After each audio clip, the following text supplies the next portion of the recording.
Hello.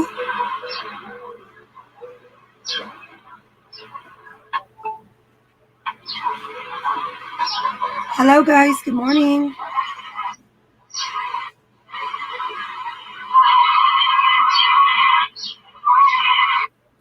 All right. So, hello. Good morning, guys. So, today this is our part two. And what's this? Introduction to Linguistics. Hayaan nyo lang yung banner ko dyan. Bakit yan siya teaching approaches? Okay, let me change the banner there. Yes, good morning. Include your name. I can read your comments. Live po tayo. All right, anyway. I just don't know, guys, paano ko ma-change yung... Sorry po. Okay, yan. So, na-change ko na. Anyway, well, good morning once again. So, welcome to Introduction to Linguistics. This is our part two. So, this video shout out sa EL 100 students. Okay? So, EL 100 students, wait lang. Welcome, welcome, welcome. Wait lang po. Let me open something here. Okay. So, my EL 100 students. All right. So, welcome. I hope you're here. Well, I see comments already. So, there you are. Comment. So, good morning, ma'am. Good morning, ma'am. Yes. Okay na ba ni ma'am? Yes, that's okay na. So, please have your name. You did not allow StreamYard to read your name. Kaya, nababasa ko dito is just Facebook user. Okay, so, pwede din kayo doon mag-comment sa Facebook. Sa wall natin, pwede din. So, if you want to comment dito sa StreamYard, please include your name kasi hina-hide ni StreamYard yung pangalan ninyo. Okay, guys? But, what's this? Actually, itong sa StreamYard, tago po ito. Alright. So, well, anyway, good morning once again. Ma'am, isa po ako sa di nakapasok sa Zoom at 7 to 7:30. Di rin nami mag-watch na lang. Actually, this is for linguistics. Intro to linguistics ito. So, well, different ito. Yung mga hindi nakapasok kanina sa 7 to 9:30, hindi ako nag-record ng video na live sa YouTube or sa StreamYard, pero naka-record sa phone sa laptop ko. Pero yun nga lang, matagal siyang i-download. So, kasi mahaba siya, guys. So, wait nyo na lang po. So, ito for EL 100 students. Okay? So, let's start, guys. Okay, J. Lord Fausto, ma'am. PS Criminology. Yeah. Your subject is, sa akin? GE, di ba? Alright. Sige, it's okay lang. Alright, nabasa ko kay Jasmine Castro na name. Andyan yung name niya. Inalaw niya si StreamYard na ma-access yung name niya. Sebastian Solmoro. Good morning. Okay. So, EL 100 students, let's start. So, this is, again, continuation or part 2 for the intro to linguistic. Okay, Angeline, I can see you. There you are. All right. All right. Sige. Okay, thank you. Well, anyway, guys, pag maubos yung load nyo or whatsoever, walang problema yun kasi you can always go back to this video, guys. Hindi ito matanggal sa anong tawag natin dito? Sa wall natin. Okay, so let's start. So, as long as you leave your name lang dyan sa comment section, walang problema kasi screenshot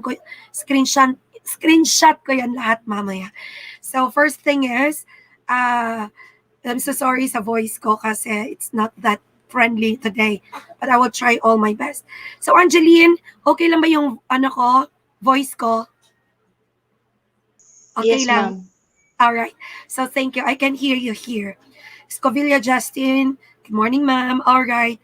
Ma'am, ako si Jalord. Okay. PSC. All right. So, let's start na. Okay. So, well, wait lang po. Ayusin lang natin. Alright. Ilagay kita, naka-live tayo sa YouTube, Angelina, masali ka nito. So, sa screen, sa YouTube, masali ka. O, at least may student ako na makita. Alright. So, there are actually 10 yung pwedeng makita sa YouTube. Okay, so we have here the introduction. Oh, sorry. Let's start from the start. Last time during our first intro, I mean the introduction to linguistic part one. uh, I told you that we are going to proceed to the disciplines. Okay, linguistic disciplines. So this is the lesson today. Okay, so but before that, let's have first this. What's this? Do we call? I'm sorry. Balik. This is taken from. Kinuha ko ito sa script na PowerPoint. So it's a nice presentation. I read the entire presentation and I love it talaga. Okay? So first let's go back first to the theories of language. So we will talk this major or common theories of language. Wait lang po. Wait lang.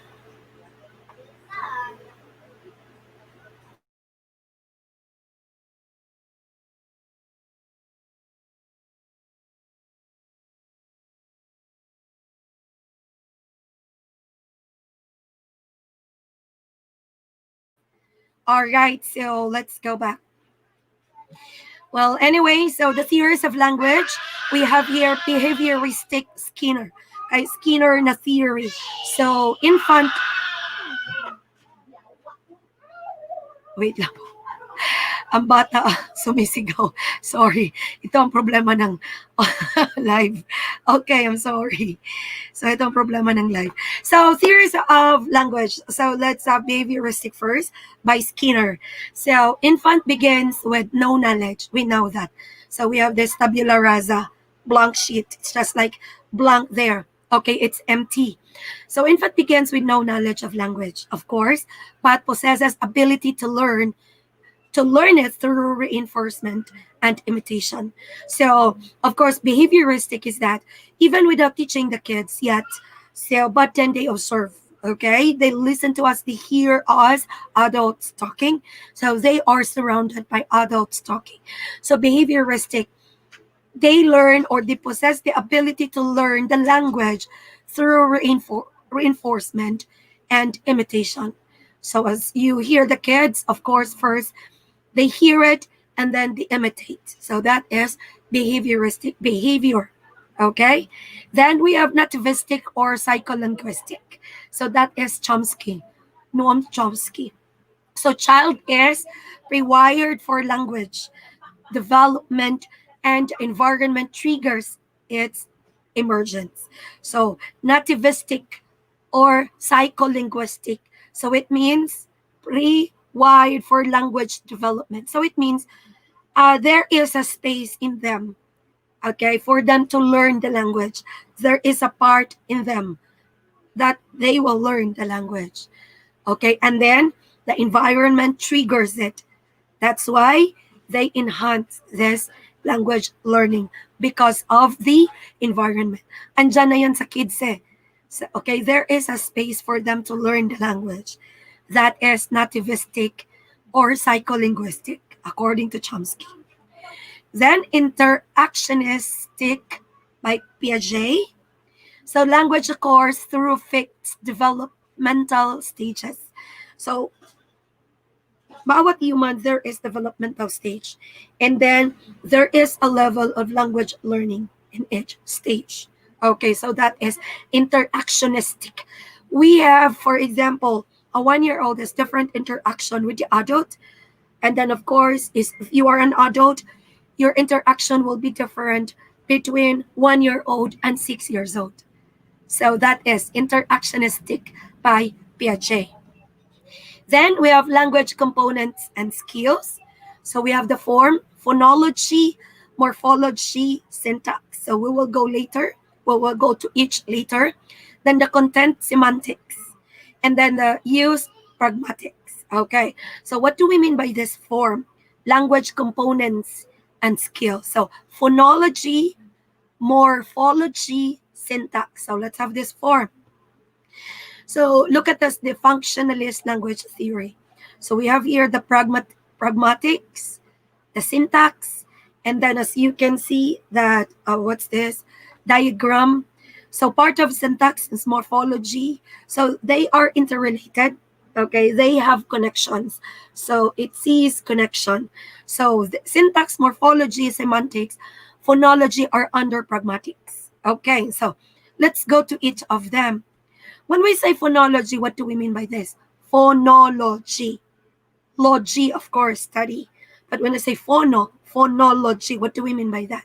So this is the study and use of individual sound. Okay? Individual sound. Phonology. Individual sound units in a language and the rules by which they are combined and recombined to create larger language units. For example, in the reading and phonics lesson for kids, for preschoolers, like 3 years old or 4 years old or 5 years old, before you let them read the cat word, of course, you have to introduce to them first the s, k, the a, and then the t. So the individual sound of the letter, okay, the individual sound, that unit. So you have to teach them the k, at, and then put them together. Okay, so cat. So of course, phonology. Phonemes are the units of sounds such as s or b. Okay, they do not convey meaning. Yes, these are merely sounds. They do not give us meaning. We will just get meaning if we will put them together and they become one unit or one word.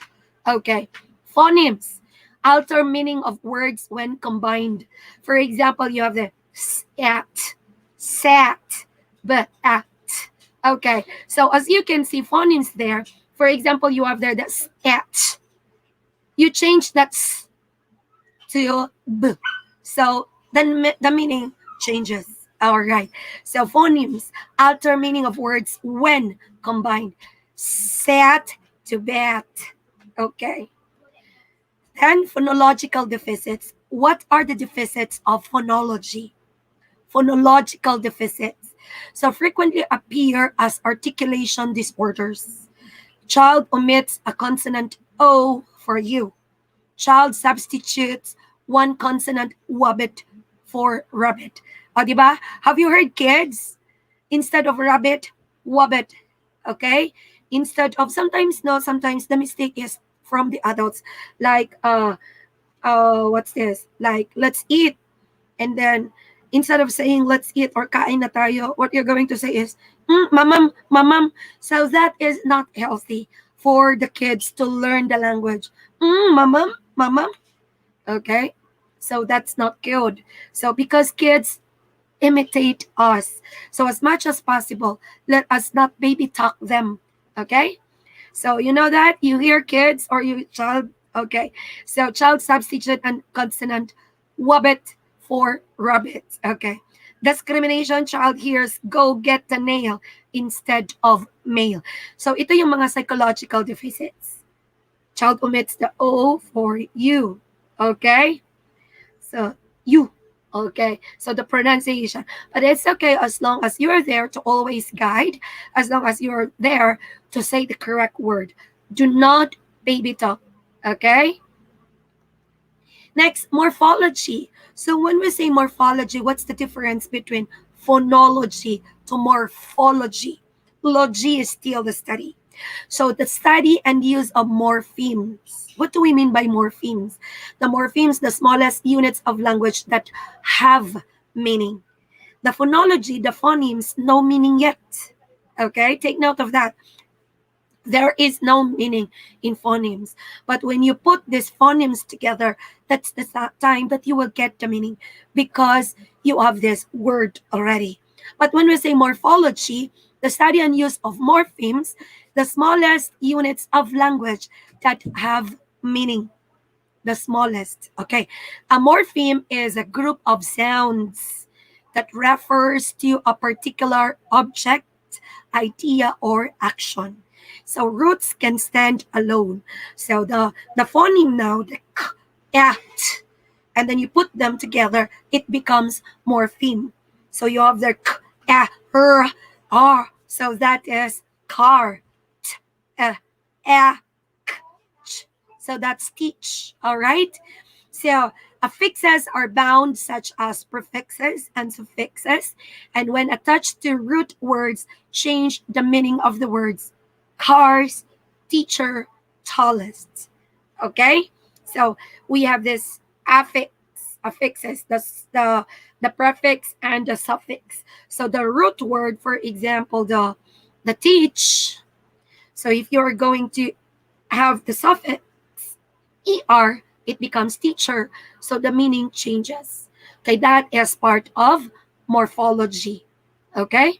Now guys, question number 1. Doon nyo i-comment, wag dito sa YouTube or wag sa StreamYard. Doon nyo po i-comment sa wall ng Ma'am Effie Virtual Classroom. Sa live na ito, in this live, doon nyo i-comment question number 1. In one sentence, the difference between phonology and morphology. Do not copy in your own words. Do not copy the definition there. It's as simple as that. That's number 1. Okay, this is just making it sure that you really have this class participation. So it means you are still there and listening to this. This is one of the things that you need to do as class participation. So it means you watch the video, the entire video. Okay? Well, let us embrace and let us learn to love the new normal. Okay. So, okay ba? Okay ba tayo? Angeline and Faye? Andyan si Angeline and Faye. Sino pang andyan? Alright, yes. Okay. So, i-add natin si Faye. Yan. Meron na akong 2 audience dyan. Oh, by the way, live tayo sa YouTube ha. So, I have 800 subscribers pa lang. So, makita kayo. Alright, anyway. So, number 1 question. Doon nyo na i-comment. Wag muna ngayon. Kasi i-close ko ang commenting at 10 p.m. Okay? So, doon nyo na i-comment sa wall natin. Sa live, kung saan ito nakapost na video. Alright. Okay, guys. So, thank you so much. Actually, 2 lang yung i-allow ko ngayon na makita sa screen. Depende na lang kung maglagay ako ng ibang tao para makita din sila. Pero nakikita ko ng mga pangalan dito who are present. Okay, guys, so let's continue. Okay lang tayo, Angeline and Faye? Nasa screen ko? Alright. So, let's continue. So, let's go to morphological deficit. Ito na naman yung deficit ng morphological deficit. So, elementary age. Okay, we know them. Elementary age may not use appropriate inflectional endings in their speech. He walk or mommy coat. Okay? Middle school lack in irregular past tense or irregular plurals. So drive for drove or months for men. So instead of men, so they're using to use months. Okay? For instead of child, they're going to use childs. And you know, sometimes I hear some kids, children's. Okay? So as soon as we hear them, it's okay to say in a gentle manner, okay, it's not children's, okay? Children. So you are going to explain child 1, children 2 or more. So that is the deficit of morphological. Okay, the wrong use of words. So of course, normal for elementary because they are still on the process of learning this level of morphology. Be aware of Black English. So what do we mean by Black English? So John cousin, 50 cent, or she work here. So when we say John cousin, it's John's cousin. Okay? 50 cents. Then she works here. Okay? Kinulang tayo sa S. Alright. And usually, nangyayari pa yan kahit sa mga young professionals. Okay? So, if nangyayari yan sa mga young professionals, it also happens sa mga college students. Alright. So, be careful. Then, syntax. So, let's go to syntax. So, first, we have phonology, morphology, and syntax. Okay. You know what?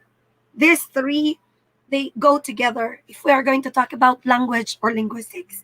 So when we say syntax, the study of the rules by which words are organized into phrases or sentences in a particular language. That's it. Again, Study of the rules. Rule, take note. Pasok na dito si rule or rules by which words are organized into phrases. So when we say phrases, group of words or sentences in a particular language. So syntax is on how are you going to form your phrases? What is or what are the rules as you form your sentence? Okay, that is syntax. Referred to as the grammar of the language and allows for more complex expression of thoughts and ideas but by making references to past and future events. Okay, so let me go to you now. Can you say something about that, Angeline and Faye? What's your understanding of syntax?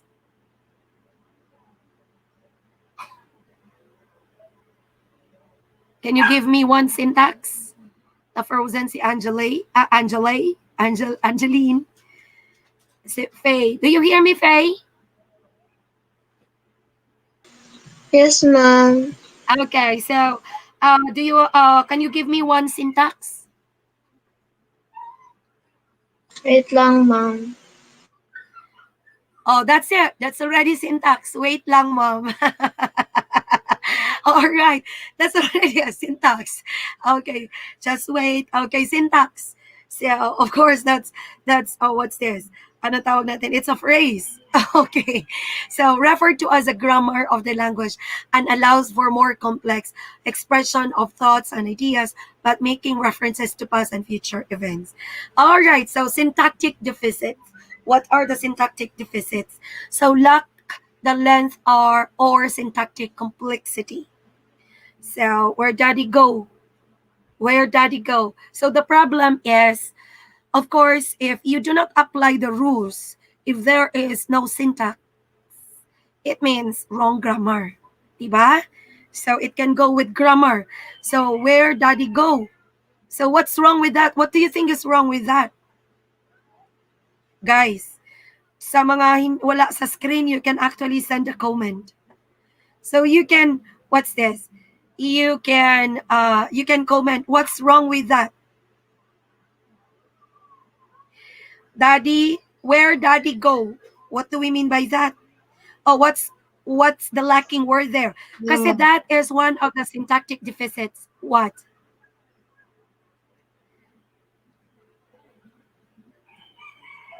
Parang Yung mga ano yung message niya, ma'am, direct.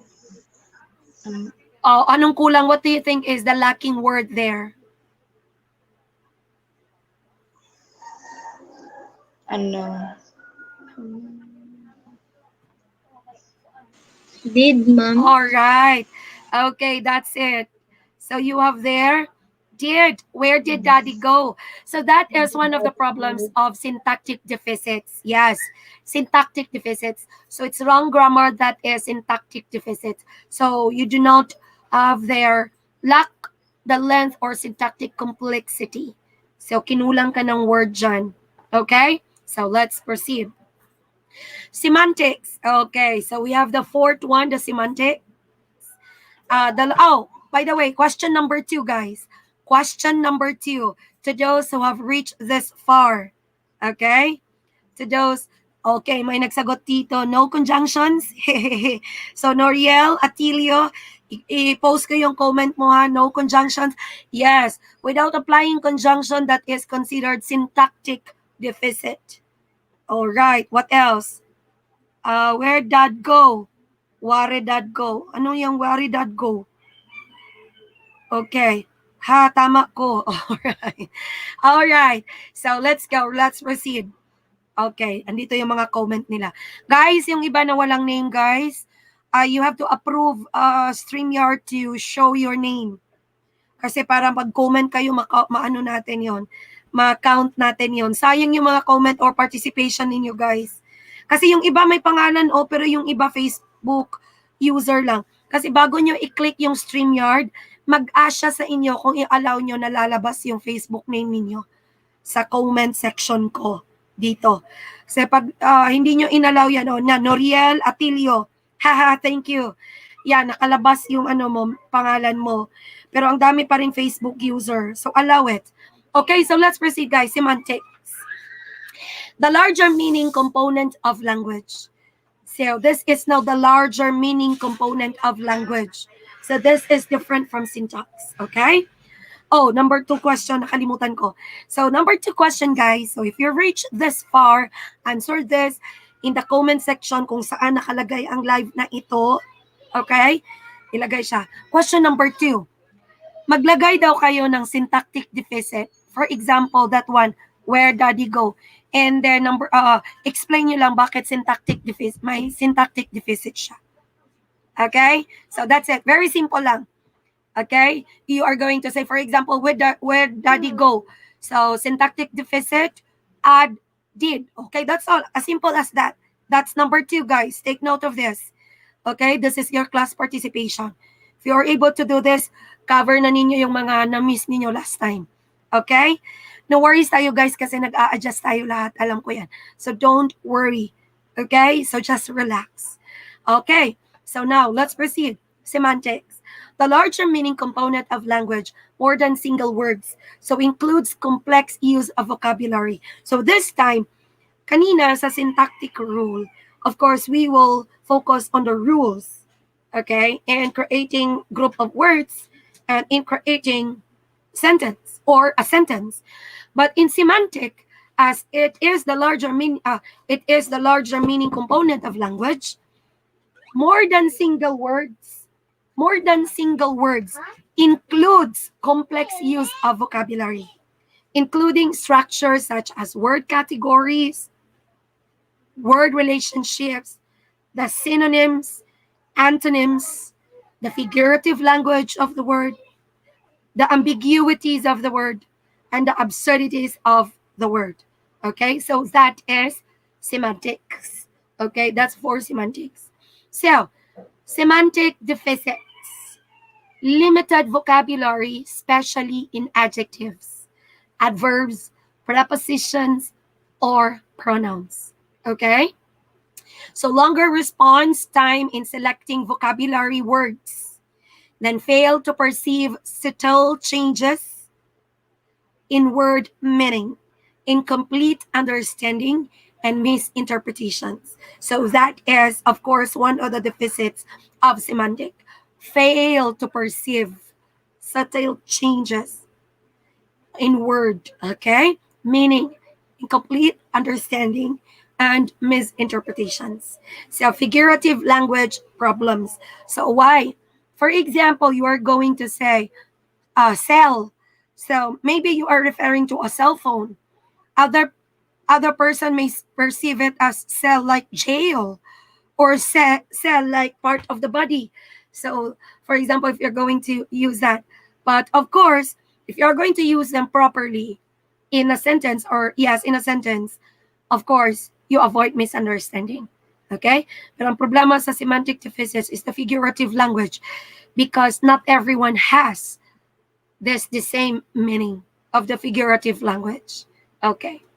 Next, pragmatics. What do we mean by pragmatics? The fifth here. So we have phonology, morphology, syntax, semantics, and pragmatics. Okay. So when we say pragmatics, knowledge and ability to use language functionally in social or interactive situations. So if you have the knowledge, if you can speak to other people, for example, we'll have foreign friend or foreign classmate, and that foreign classmate cannot talk to us in English, in Tagalog or in Filipino, but then we can talk to him back in English. So you have the ability, you have the knowledge and ability to use the English language functionally. Why functionally? Because you may get yourself across. Okay? You will get that foreigner understand you. So that's pragmatic when you can use the language. Okay? So integrates all the other language skills, but also requires knowledge and use of rule governing the use of language in social contexts. Okay. And then we have pragmatic deficits, problems understanding indirect request. may say yes when asked, but you play the piano.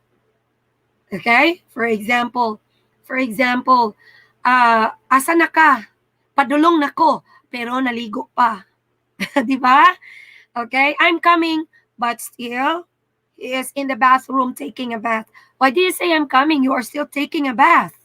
So, that's it. So, you may say this word, but of course, you're doing anything else, something else. Next, may enter conversations in a socially unacceptable fashion or fail to take turns taking. Then difficulty staying on topic. So, yan ang pragmatic deficits. You cannot stay on topic. For example, mga friends natin andyan, 5 tayo lahat, for example, o lahat sila lalaki, ikaw lang ang babae. And then they talk about sports. And ikaw naman itong nahalo, you don't like sports. So the tendency is you have the difficulty in staying on the topic. Okay, so you don't have that ability to talk about sports. Now, if we are going to put that into language, into that situation, for example, Ilonggo lahat yan. Tapos ikaw, Tagalog, who just learned Bisaya. So it will be very hard for you to talk with them kasi all of them are Ilonggo. And then ikaw, you just learn Bisaya.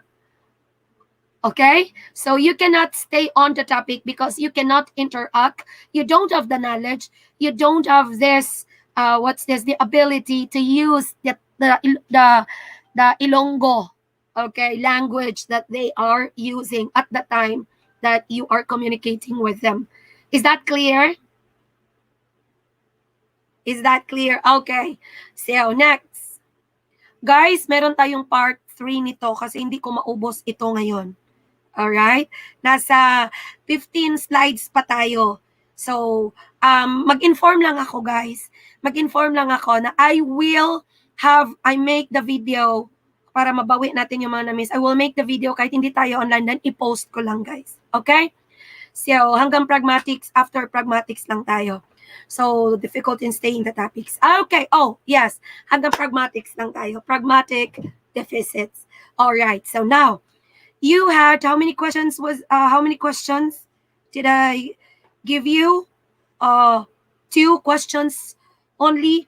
So that 2 questions will be answered yung post nyo hanggang 10.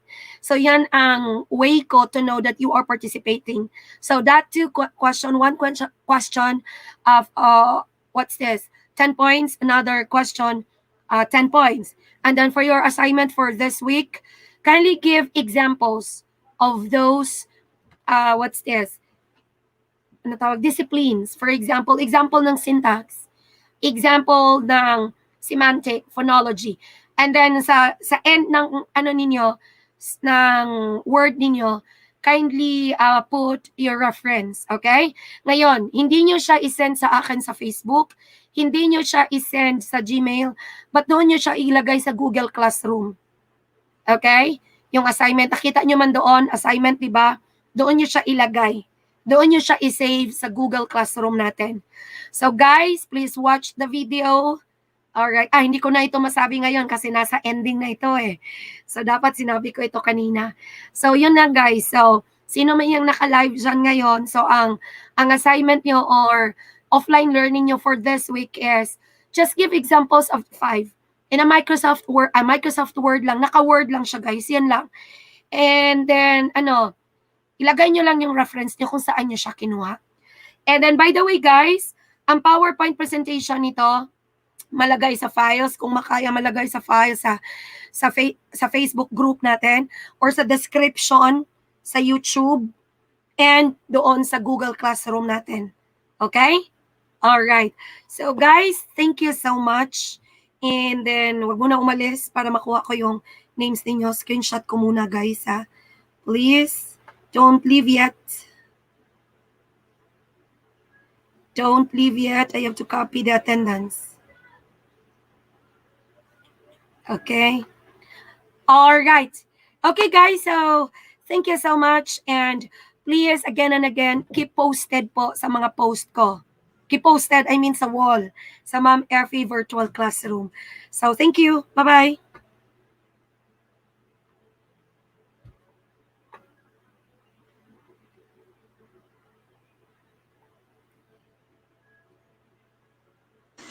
Ma'am, Yes. nandang question nga, pila gani ka sample each, ma'am? Sa Sa assignment katong po.